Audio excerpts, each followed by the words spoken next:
Everybody, welcome to this Verbling class. My name is Teacher Amy, and today's class is a reading class. We're going to read an interesting article from the Guardian newspaper about too much choice, or having too many choices in our lives, and it causing us to stress out. In lots of different areas. It sort of starts off with the supermarket, one of the most famous supermarket chains in the UK, Tesco, but it also branches out into other areas of life. So if you'd like to practice your reading, then this is a great class to come to. While we wait for everybody to come into the class, I'm going to just share a couple of things that you might find handy. If you've never visited a Verbling teacher page, you can see mine there now in the chat box, and it's a great place to go if you want to find out more about any of the teachers on Verbling. Excuse me. So if you are interested in attending a particular teacher's classes or a tutoring session with that teacher, then you can go over to their teacher page and see when they're free, when their next classes are, and when their tutoring sessions are, so you can see their calendar. And if you are interested in just finding out more about the teacher, then a good thing to do is just to check out their videos. You can see class excerpts, and you can also see the introductory video. So it is a really useful little place to go and check stuff out. And if you're a Facebook person, you might want to head over to Facebook and follow some of the teachers on there. Obviously, you can go to verbling.com too and see the entire range of teachers for the language that you're learning. And you can also access recorded classes, so it's a lot of things. There are a lot of things to explore. So if you have time, check those ones out. As I mentioned, today's class we're going to be reading mostly and talking about the article that we read. So it's a really good chance to practice your pronunciation, learn some new vocabulary, and have a bit of fun just talking about too much choice. So let's say hello to our students. So I think Anna was here first. How are you today, Anna? Hello, Amy. I'm fine. I'm happy to be in your class as usual. Wonderful. And you? How was your day today? I worked all day long, and then I haven't done anything interesting so far. I just attended a class before your class, and that's all. My manicure is here, and I'm getting my nails done. Awesome! You're multitasking. Nails plus English. Yes, exactly. That's a very funny image. Thank you for sharing that, Anna. Welcome to. What are you having done for your nails? Are you getting like nail art, like Senia does, or are you just having plain sort of French manicure? She took my cuticles. Cuticles. Okay. She took my cuticles off. And then she painted. Now she's working on my feet, and she's also a massage therapist. Wow, that sounds amazing. So you're having a pedicure as well? She gives modeling massage. Modeling. I don't know how to call. It somehow tone your muscles. Okay. How can we call in English? To be honest, I'm not really a specialist in massage. Maybe a toning massage. Oh, that sounds like it could be something. Okay, modeling doesn't sound quite right. Okay, I'm telling her because she has some foreign customers and she doesn't know how to speak English. Ah, well, I'd call it a toning massage because that, for me, makes more sense. And also she gives shiatsu and she does some aesthetic procedures. Yeah. Wow, she sounds multi-talented. Well, I hope you enjoy your relaxing pedicure while you're having our lesson. And you'll have to. All right, welcome. Reflexology, I guess. Reflexology, yeah. Lovely. Oh, Anna, you'll be so relaxed today. That's lovely. Good to see you. Let's say hi to Edson. How are you, Edson?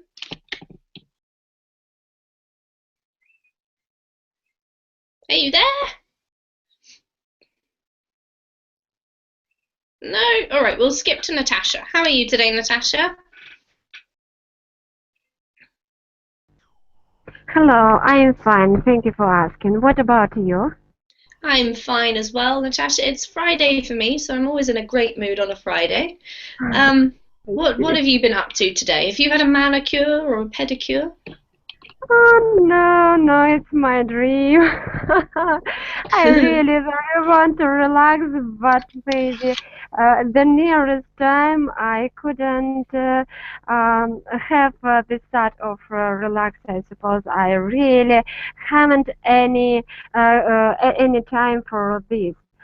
Wow, I have had today really very hard and busy day because I'm learning at special course. I said you previously about this, and today was a lot of interesting information for me.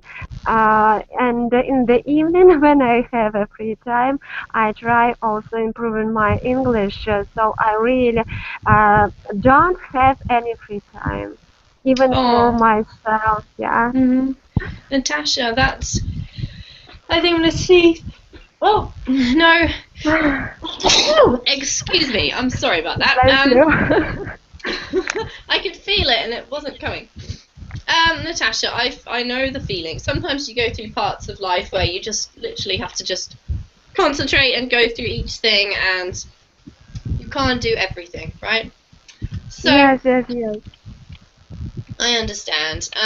Well, it sounds like a busy day, but I hope this lesson will be a bit fun and relaxing for you at the end of your day. So welcome.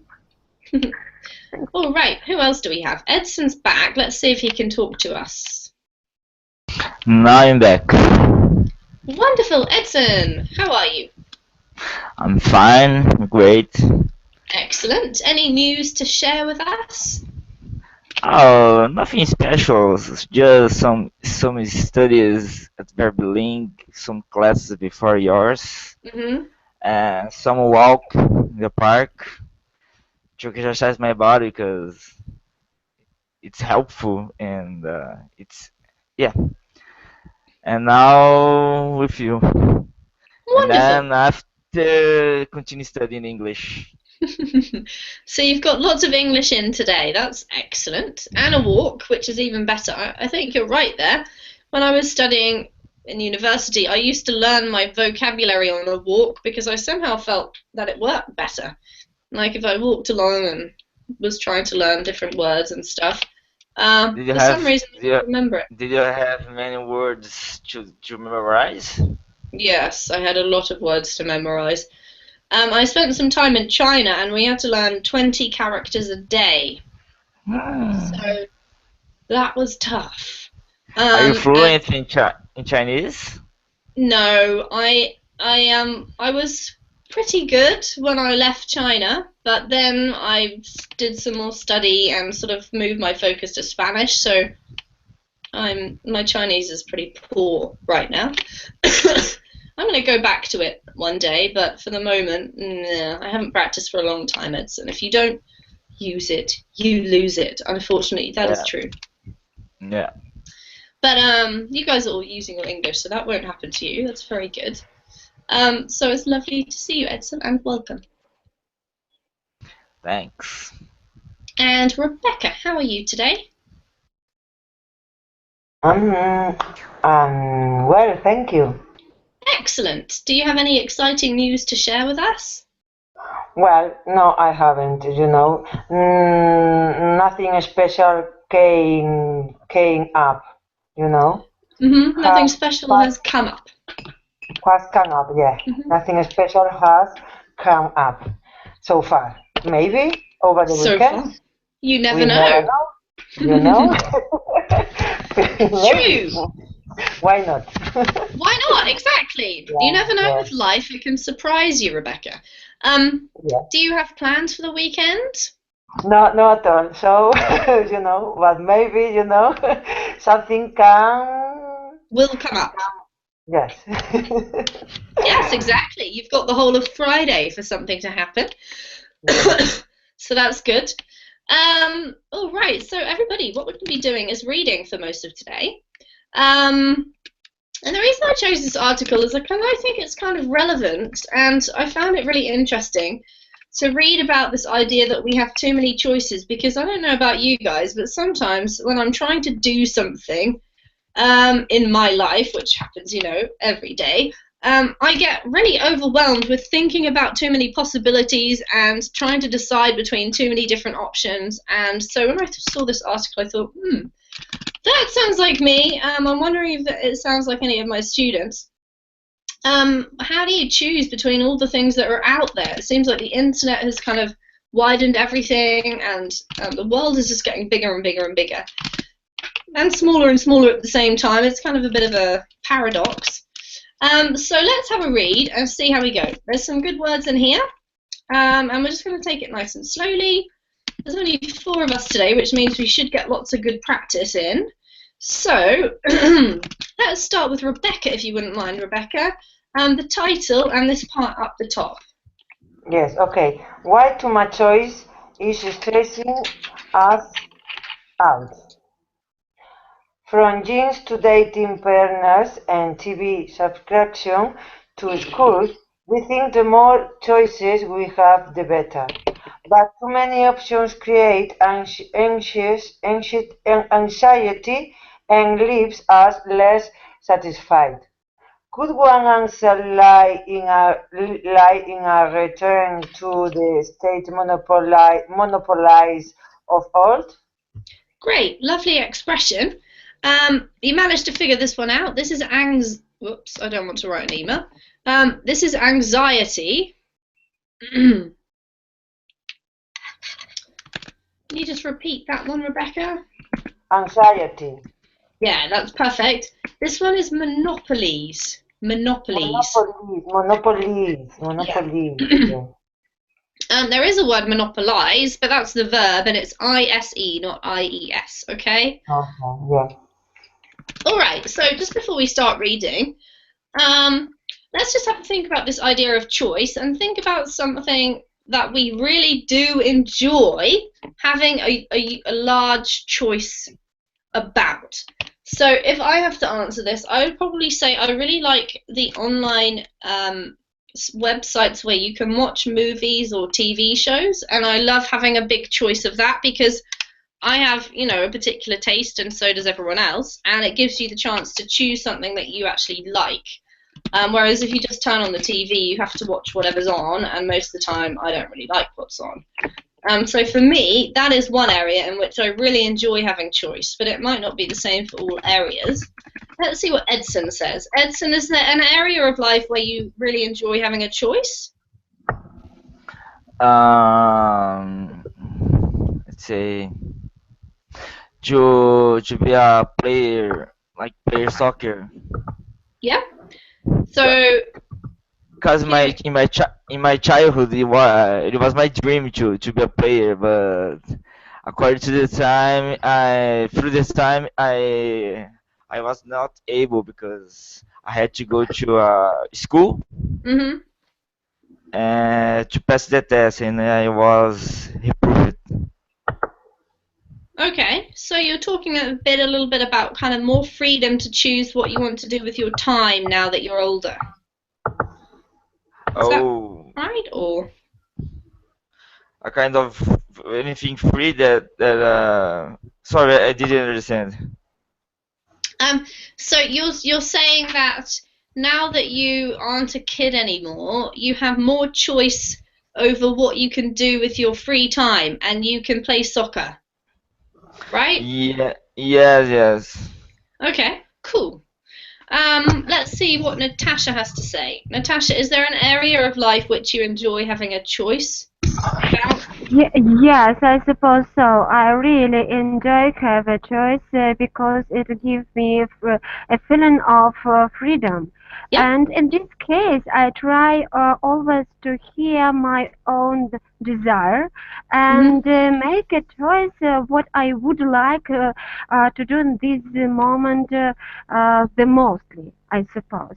But on the other hand, I agree with author that it can be a little bit stressful because many people can have difficulty with making the choice in special situation, in a concrete situation. I mean, and maybe for them sometimes it could be better if they have not so big choice. It's maybe 2 or 3 opportunity in this case for them will be better. I don't know, but I think that it's a really good idea to have a choice and have the opportunity to try do what you want and what you desire. Correct. Thank you, Natasha. You bring up some good points. I think we all sort of maybe naturally consider choice to be a good thing because it is fun. Having, the chance to choose loads of things that maybe the previous generation didn't really get to choose. So good point. And Anna, same question. Thank you. I agree with Natasha that it's nice to have choices, to choose what you like most. However, too much choices can be overwhelming, and the more choices, the more torn you get. Mm-hmm. For instance, you have hundreds channels on TV, and you keep switching them all the time, and you cannot find anything that is enjoyable to watch. Or you are in the supermarket and you have aisles of cereals, and you don't know which one should you choose. If they had just 5 or 4, it would be easier. Mm-hmm. You don't know which one you should choose, Anna. You don't know which one you should choose. Yeah, agreed. You said you don't know which one should you choose, which is a question, right? So if you're giving me a statement, you need to rearrange the verb and the subject, because unless you're actually asking that question, you should put it in the same format as a statement. So you don't know which one you should choose. That's a statement. And which one should you choose is a question, but only to be asked as a question, okay?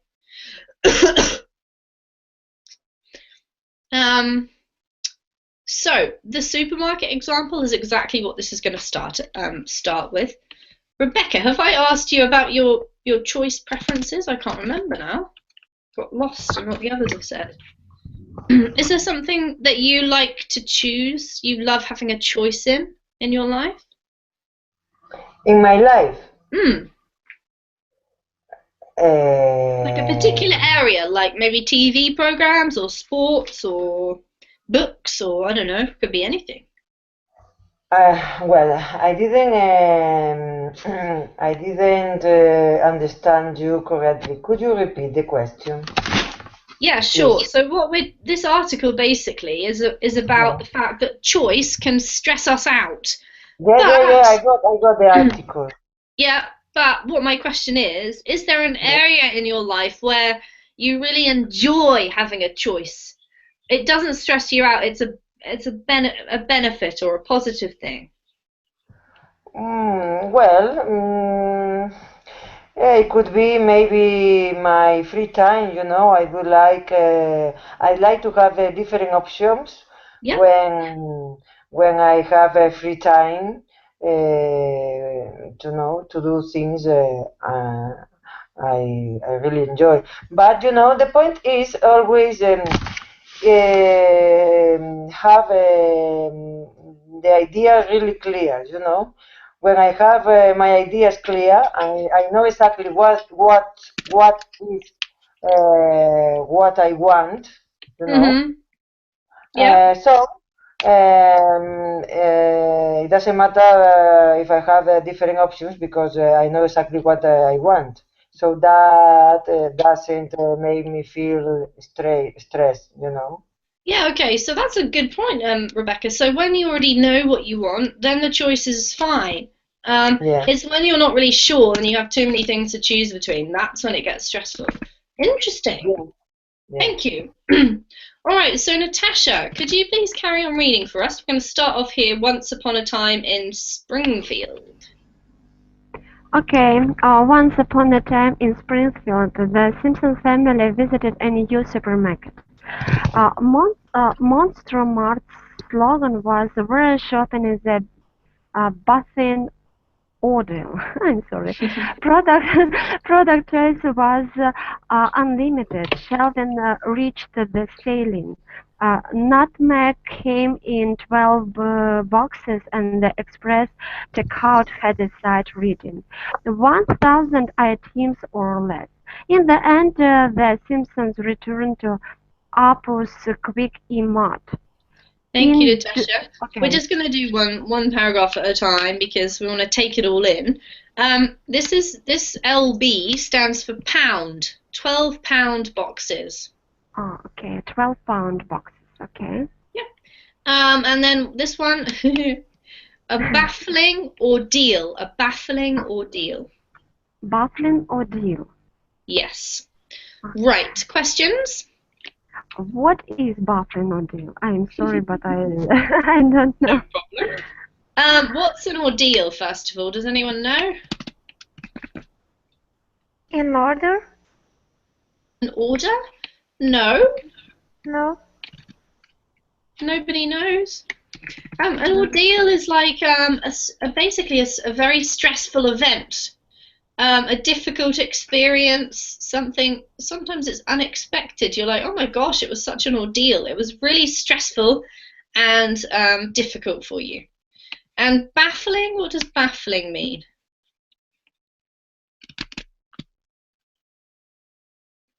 Something that you get like astonished. Yeah, that's great. Puzzled? That's great, Edson. A puzzle, astonished, makes you astonished, confused. Exactly. So, like, you go into the shop and there's so many things you just think, I can't. I'm so confused and stressed, basically. Oh, I'm just gonna say hello to the new student, and he's disappeared already. Okay. So, any other questions? No. Let's carry on. Edson. In doing so, the Simpsons were making a choice to reduce their choice. It wasn't quite a rational choice, but it made sense. In the parlance of economic theory, they were not rational utility maximizers, but in Herbert Simon's term, satisficers, opting for what was good enough, rather than becoming confused to the point of inertia in front of Monstrumart's ranges of products. Excellent. Thank you. Beautiful reading. Any questions?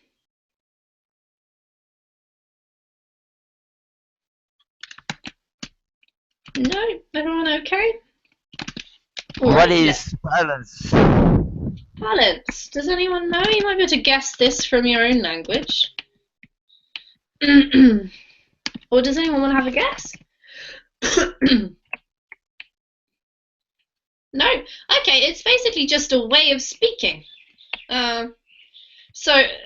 Because you know how different areas of life have different words that are used and different ways of saying things, basically the parlance of economic theory is kind of the way that people talk when they're talking about economic theory. So it includes like jargon and certain terminology and ways of speaking. Any other questions? Okay, let's move on from The Simpsons. And Hannah, could you carry on for us?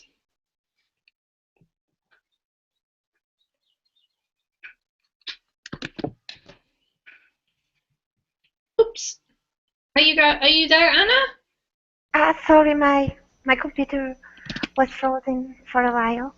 No worries. Okay. Here, this comes. Okay, I'm sorry. This comes to mind because Tesco chief executive David Lewis seems bent on making shopping in his stores less baffling than it used to be. Earlier this year, he decided to scrap 30,000 of the 90,000 products from Tesco's shelves. This was, in part, a response to the growing market shares of Aldi and Lidl? Lidl, thank you, which only offer between 2,000 and 3,000 lines. For instance, Tesco used to offer 28 tomato ketchups, while in Aldi there is just one in one size. Tesco offered 224 kinds of air freshener, Aldi only 12, which to my mind is still at least 11 too many. Thank you, Anna. Beautiful reading. Questions?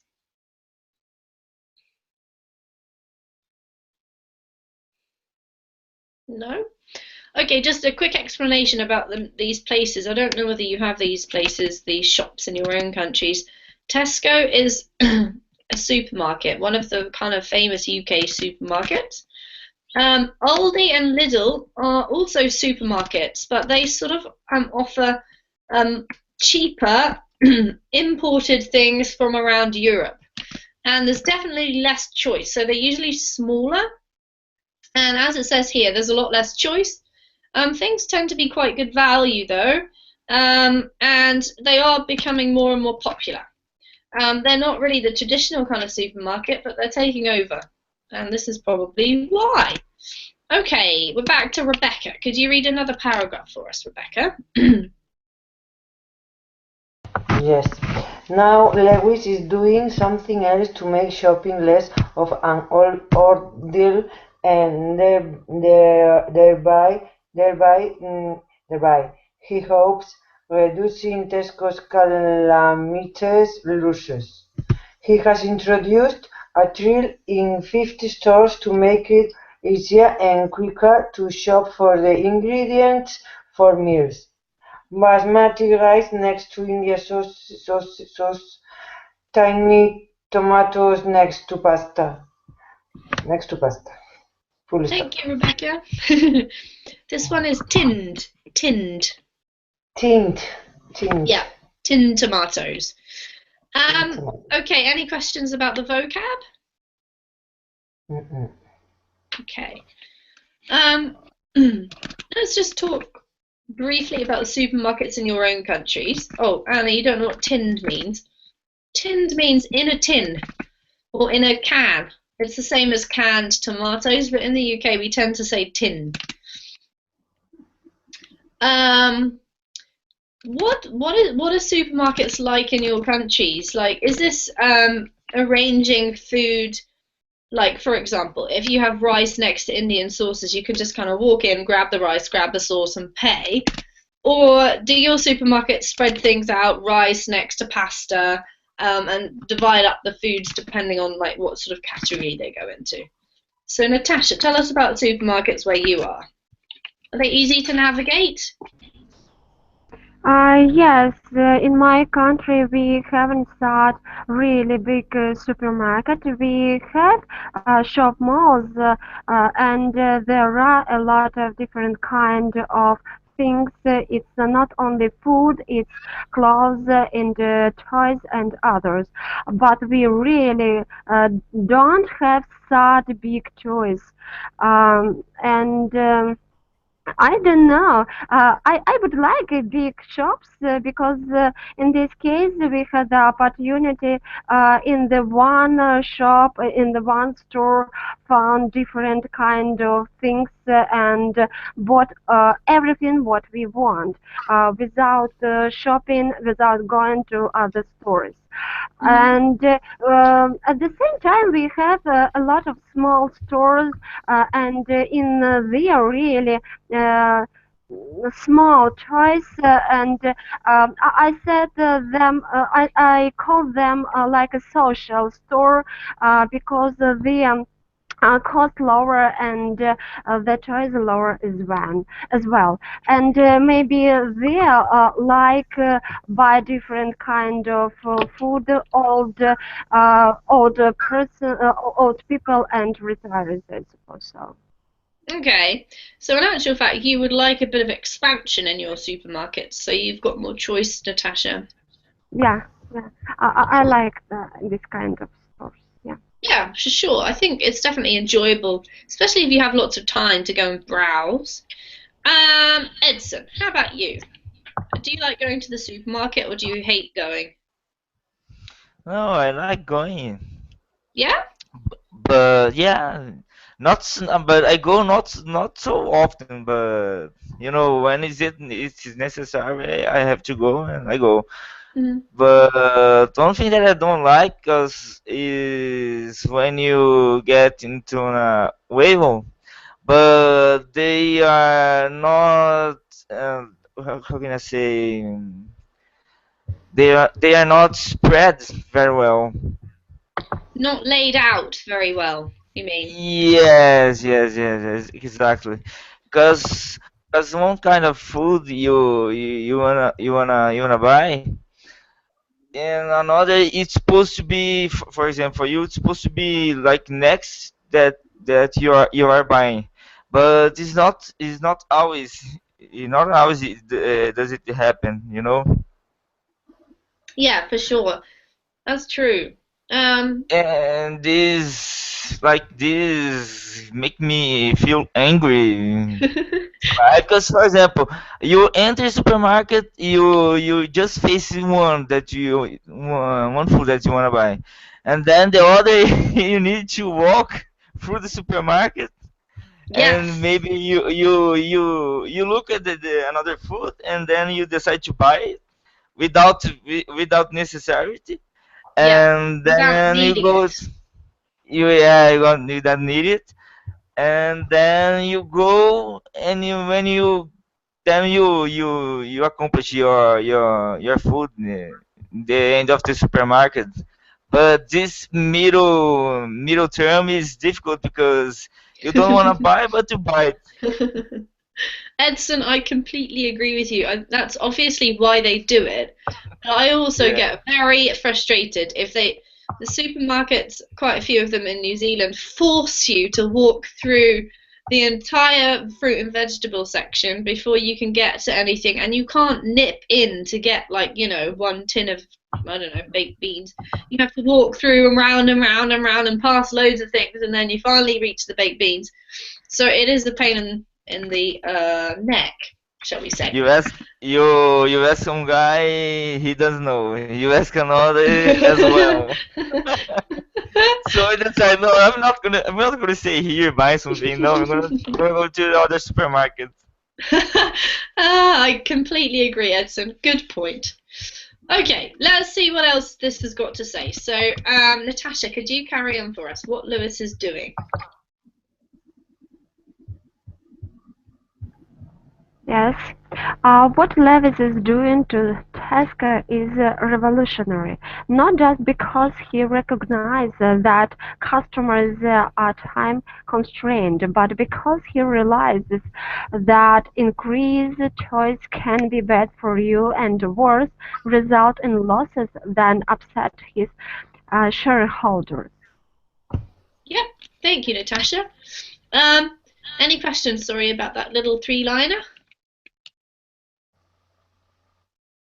Nope. Okay, Edson, got the idea. But the idea that choice is bad for us flies in the face of what we've been told for decades. The standard line is that choice is good for us, that it confers on us freedom, personal responsibility, self-determination, autonomy, and lots of other things that don't help when you are standing before a towering aisle of water bottles, paralyzed and increasingly dehydrated, unable to choose. That wasn't how endless choice was supposed to work, argues American psychologist and professor of social theory Barry Schwartz in his book The Paradox of Choice. If we are rational, social scientists tell us added options can only make us better off as a society. This view is logically compelling, but empirically it is not true. Great. Well done, Edson. This word here is towering. Towering. Towering. And this one is added. Added. Yep. All right. Any questions about the words?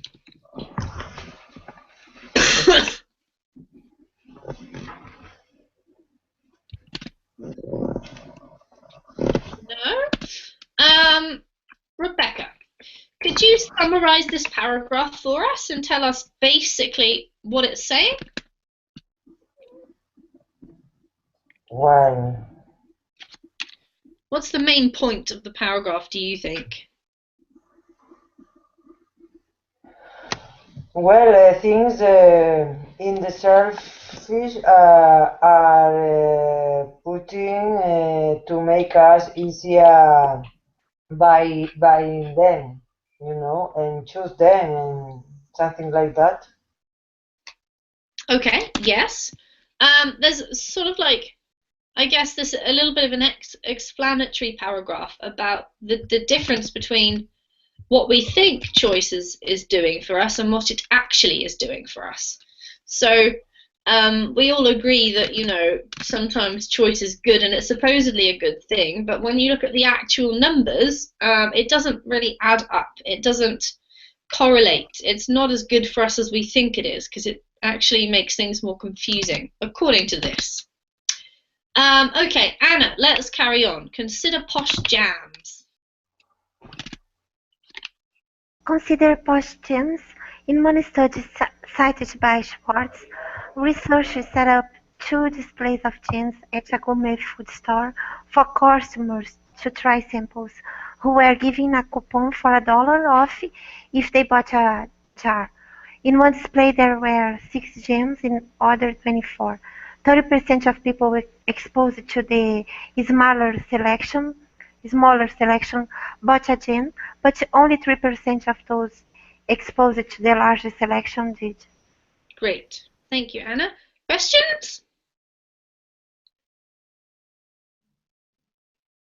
No? Okay. So there's an example about jam, and we've been talking about food for most of this class so far. Let's move on to some other things that we can have a choice about. So Rebecca, could you read from Now Consider?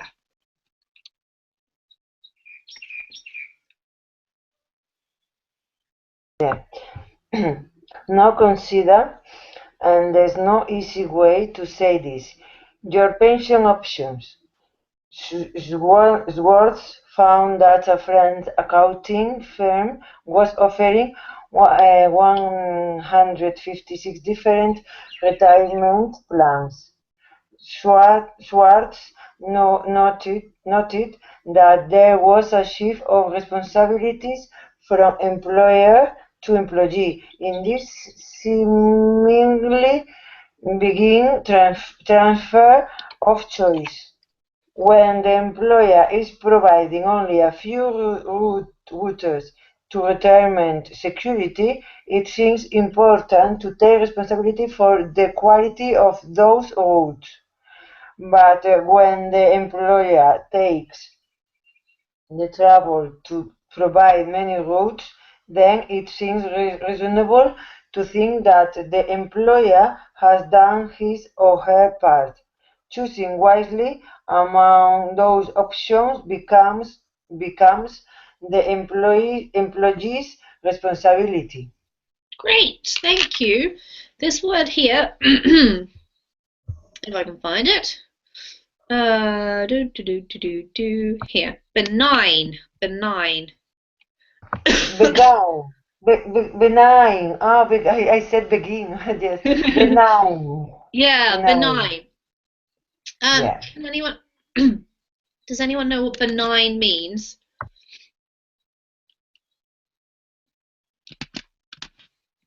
For the benefit It's not exactly benefit, Anna. It's close.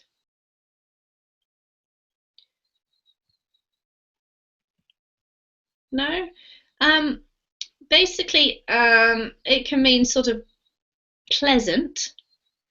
If you have a benign tumor, that's sort of maybe the most common usage. It means it's not dangerous. It's not cancerous. It's not going to cause you any problems. So it's problemless, maybe something like that. Okay. Any other questions? All right, Anna, can you tell us what this paragraph's saying about responsibility?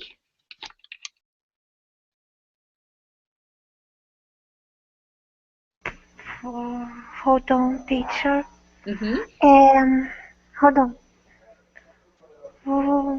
I have to think a little. No worries.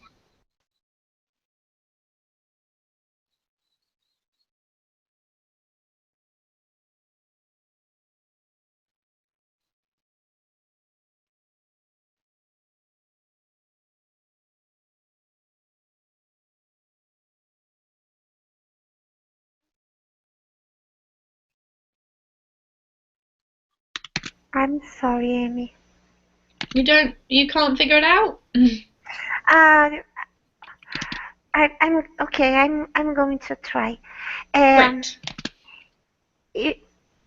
I guess basically it's saying that oh my gosh, when oh my, when the employees can share their responsibilities, is it? It's teacher. a difference between the employer and the employee, and the measure of responsibility between them depending on how many options are offered.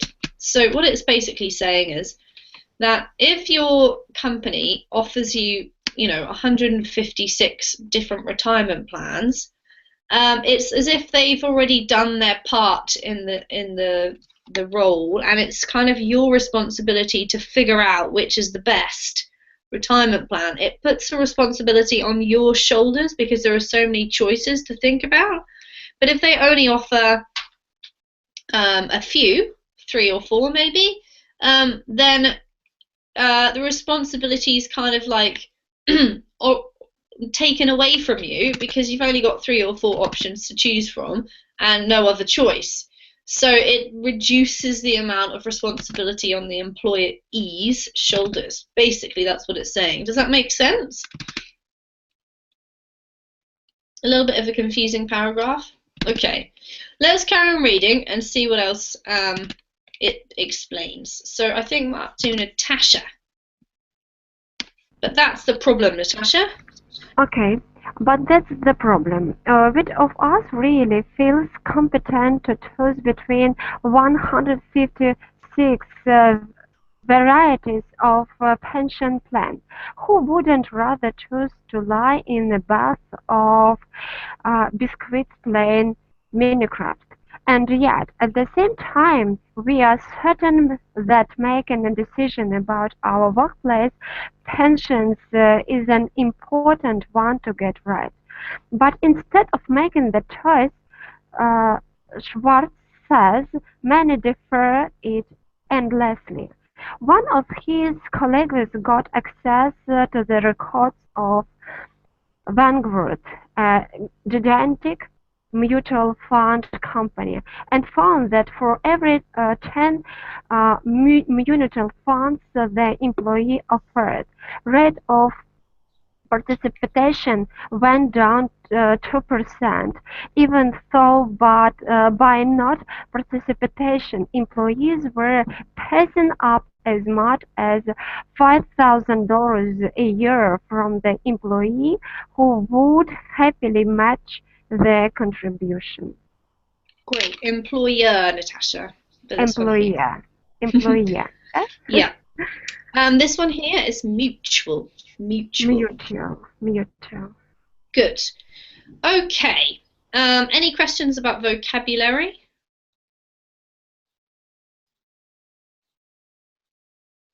No? All right, so basically this paragraph is saying, in a nutshell, that if you have too many choices, you might actually end up not doing anything because it's so overwhelming. You just go, oh, I can't face it. Okay, I'm just going to play on Facebook instead. Has anyone ever had this experience? Too much choice meaning you end up doing nothing? Yep. Can you tell us about it, Edson? As I mentioned before, I was in supermarket and there were many foods to buy, interesting to buy, and ended up buying nothing. And I went in the other supermarket, the same thing, but in the other, and then I ended up buying nothing. I went home and I I ate nothing as well. Because you know when you get frustrated at first and then at second and then so on, you probably end up doing nothing. Yeah, absolutely. During the situation. Yeah. Was terrible, but absolutely, I couldn't agree more. This definitely happens to me quite often. So I end up just thinking, I can't choose. Right, that's it. I'm not going to do this thing anymore. And that's it. I just don't do it. Go hungry like Edson. Okay, who are we up to? We're up to, I think you, Edson. Can you read but even? But even if we do make a choice, Schwartz argues, we end up less satisfied with the result of the choice than we would be if we had fewer options to choose from. When there are lots of alternatives to consider, it is easy to imagine the attractive features of alternatives that you reject that make you less satisfied with the alternatives that you've chosen. Great reading, thanks, Edson. That was a little bit of a sentence. But yes, so has anyone ever felt this before? Like you finally did make a choice and then you kept questioning whether you'd done the right thing because you kept thinking, oh, but you know, that pair of jeans would have looked good and maybe I should have got the pair of jeans that was darker denim because they go with my tops more. Or anyone have that experience before? Well, I don't. I think when we overthink about things that we could have done, it can be, I don't know, it can lead to regrets or things like that. This paragraph reminds me of a poem. I'm not sure about the name.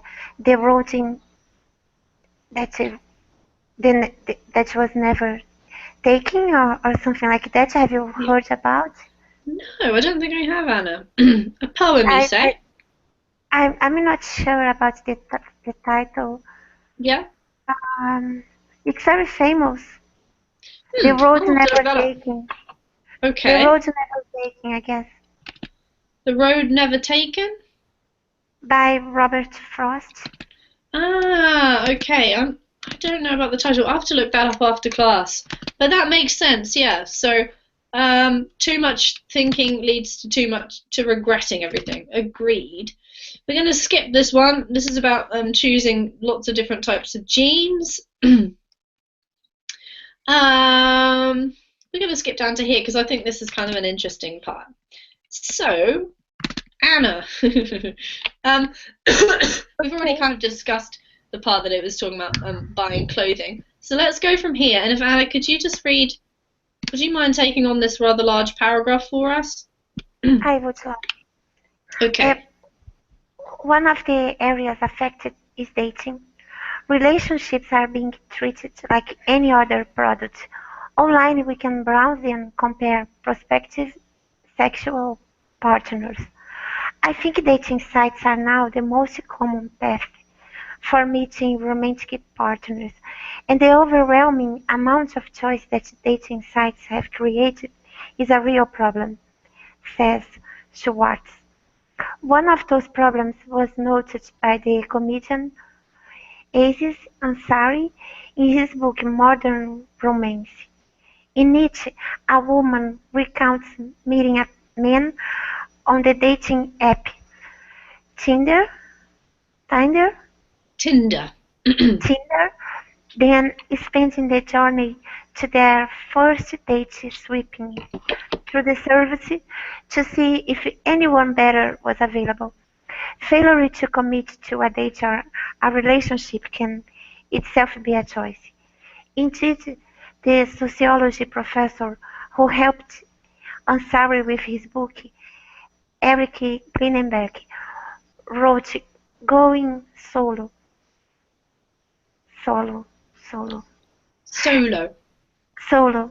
The extraordinary rise and surprising appeal of living alone to account for those who have stepped off the treadmill of dating, the nightmare of having more choice but less reason to choose. Hence, too, Japan's Shoshokudensha or herbivory men who so corrupted by the endless choices offered by online pornography were no longer interested in real sex or romantic relationships. Psychologist Philip Zimbardo fears that, thanks to how online pornography is offering more choices for masturbatory satisfactions, becoming more interactive and immersive, choosing real-life romantic relationships will become even less appealing. Thank you, Anna. Any questions from anybody?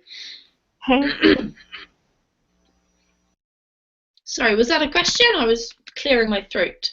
No? A question. I don't know the meaning. Sorry. Of Hensi.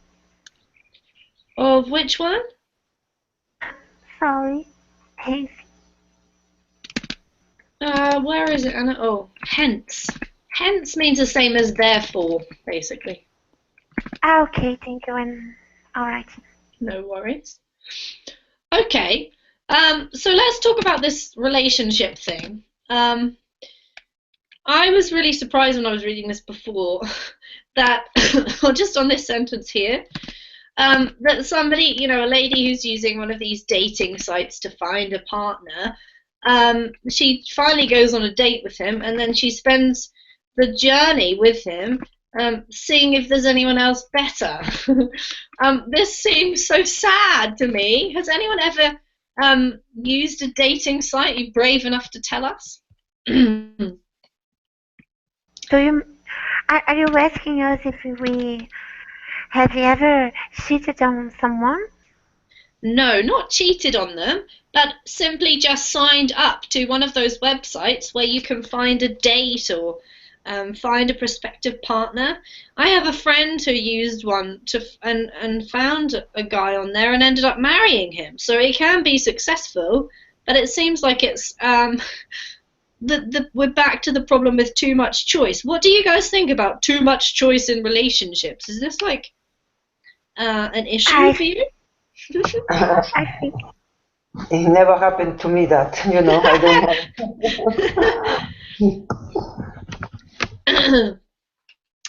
Rebecca, tell us a bit more. Do you have a partner or a husband or? No, I haven't. Any partner, any husband, any boyfriend, any nothing. Are you happy being single? Oh yeah, really happy. Actually, I don't want to have a partner, Okay, so you're happy being single. I don't want, and I am not looking for anyone, Yeah, sure. I don't really care. So for you, these online dating kind of things don't have any appeal. I don't like them, you know. I don't feel like that. Although I have some friends, as you said, that are using these apps, you know, and Yeah. well, they didn't become married, but they succeed in other way, you know. So for me, I don't like that. You know, I think I'm more traditional, really traditional for that stuff. Yeah, absolutely. I'm more traditional too. And I think, I don't know if I'd use one of these sites. I think I'd rather just meet somebody in life, Rebecca. So it's kind of interesting. Natasha, what do you feel about this? What do you think about online dating sites? Are they a good Uh, idea? Well, yes, I have an idea. I suppose that it's really. I mean that have a big choice. It's really don't. It's really is not bad and is not very well. It's private deal of everybody, and I suppose that this article only proves my previous words about. I mean that we all are very different.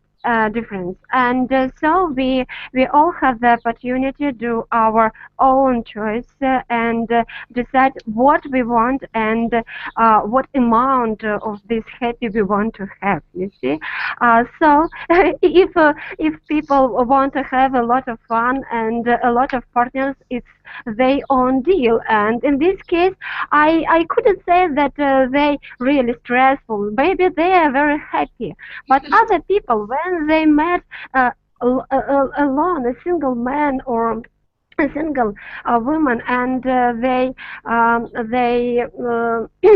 understand that it's their half of their soul. They happy.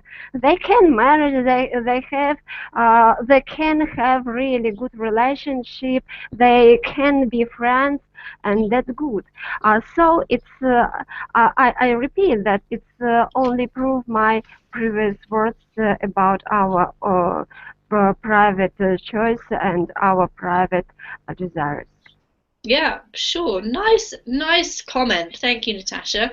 So it really depends on your own personality and what your preferences are, I guess, as to everything. Anna, do you have anything to add before we go?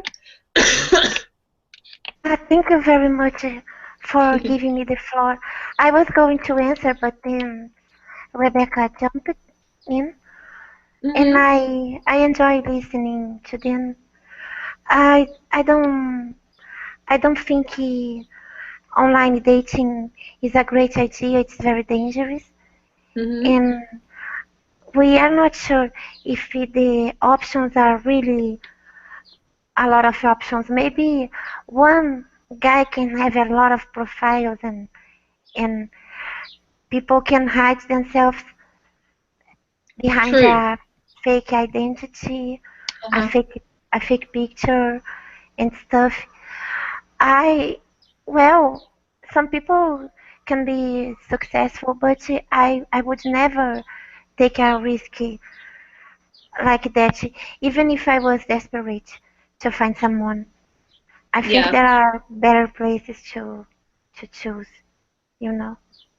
And thank you a lot for asking me. Thank you, Anna. Oh, can you hear me still?